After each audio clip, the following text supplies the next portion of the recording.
நெஞ்சிலே நெருப்ப வச்சா நீரும் அணைக்க முடியுமா? கண்ணிலே முள்ளு தைச்சா இமயம் மூட முடியுமா?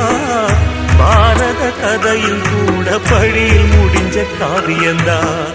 இருப்பதும் இறப்பதும் அந்த இயற்கையோட கையில, இருப்பதும் இறப்பதும் அந்த இயற்கையோட கையில. நான் மறைஞ்ச பின்னும் நிலைப்பது என் உயிர் எழுதும் கதையில.